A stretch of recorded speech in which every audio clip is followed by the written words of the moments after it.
Want to know how to back up your project for archive purpose? In this tutorial, I'll show you how to do it right. Let's go. Now, with Lumafusion 3.0, right now you can edit out of your SSD drive, and also you can archive your footage to your SSD drive right here. You don't have to spend too much money on your iPad. Right now I'm just using iPad Air to 64 gig iPad Air, but I have an external SSD drive that can drive all my file. Okay. Right now I have a project that is done. Okay. All the editing has been done. Okay. I export it out to YouTube already. My one copy. Okay. On the cloud. Okay. It's on YouTube right now. Okay. So that is the secret, my friend. YouTube is your cloud backup. Oh my god! Oh my god! That's right. YouTube is your cloud backup and is free. Oh no! Yes, that's right, my friend. YouTube is your cloud backup. Unlimited cloud backup, and it's free. Okay? If you put your YouTube video on private or unlisted, no one will gonna ever see your video. Only you can, if you have the links, right? I have video on YouTube 10 years ago. 10 years ago, it's still there. That is your cloud backup. What else do you want? Okay, and it's free. Shh, don't tell anyone that. Now to back up, okay, go to the corner right here. The share button, okay, and this screen pop up. Okay, what you want to do is go to Lumafusion project package, okay, to back up for archive.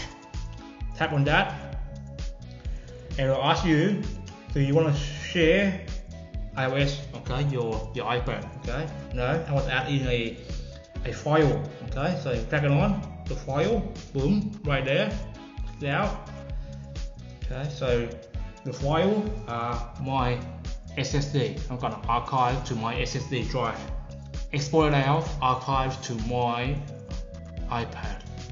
Okay, I don't want to go from the iPad to the cloud with iCloud. No, I gotta pay for that. YouTube is free, and also I want to keep everything with me so I can use it later. But there's some file, okay, some common use file you might want to have it on the cloud, but some file you don't want to have all your eggs in one basket, put that way. Okay. Okay, I want to share to file, boom, and Lumafusion will ask you, do you want to include the original larger file, or you want to include the trim smaller file? Okay, if you look at the file size, okay, there's a slight difference. Okay, the smaller one is less size. Right now, this project is 1080p. Okay, but if you use, I usually use 4K on my timeline. Okay, and it will take a lot of space. He's shooting for 1080p, 1.5 gig. Okay, and will store, okay, in your hard drive, your SD drive.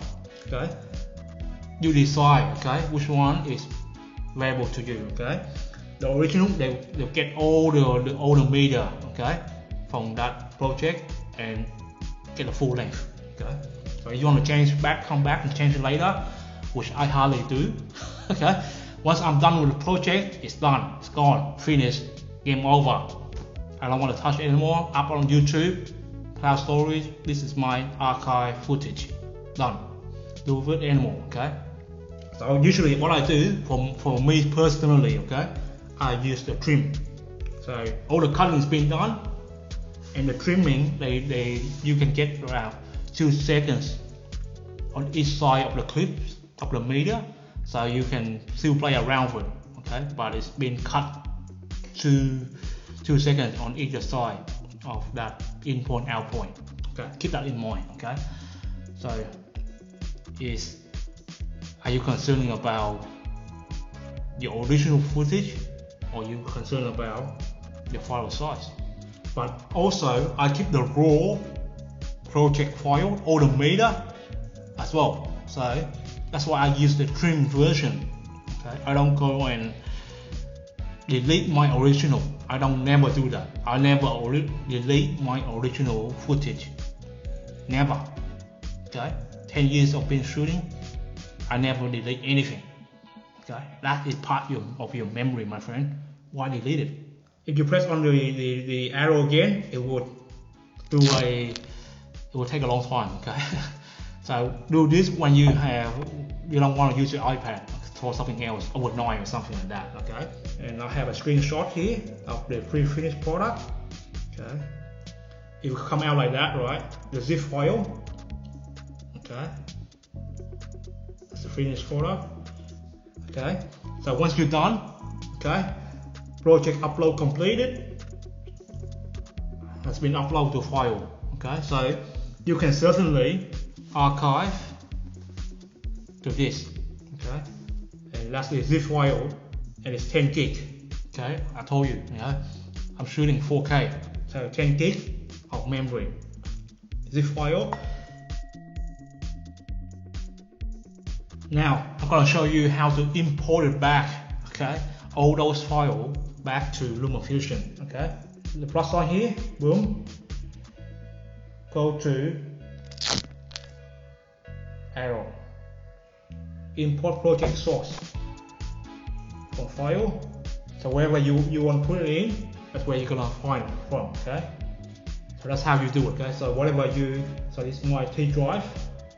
Whatever you archive your footage from, you go here and open it out, the zip file that we did, and it should open with all the cuttings done. Yeah. Also, as I said before, the cloud backup that I use mainly is YouTube. That's my #1 cloud backup. Okay, but I also have 2 external cheap spinning drive that I back up from. Okay, one I keep with me, one I get it offsite backup. Okay, so every 2 to 3 weeks I do a backup again. Okay, and nowadays backup hard drive is very cheap. Okay, right now I can get like external hard drive for under $150. Okay, so right now it's so cheap to back up your file, so there's no excuse to not have two, okay my friend, 2. One with you, one is offsite, and you back it up every 2 to 3 weeks. So if something happened to you, or in your, God forbid, happen to you or at your location, a fire for example, then you are not completely lost everything. You only lose 2 weeks. 2 weeks compared to not backing up at all. Okay, and I have done it myself. I lost 1 year of footage, corrupt file, corrupt SSD hard drive. Okay, and I'll give you a tip as well. Make sure you get a separate brand. Okay, one brand is A, one brand is B. Okay, so that's your backup hard drive. Okay, brand A, brand B. One with you, one offsite. Backup every 2 to 3 weeks, or if you're really desperate, every week. My name is Travis. I'm a TimelapseNuts. Please consider subscribing to my channel if you find the content I provide to you is valuable. And always backup. It's the necessary evil.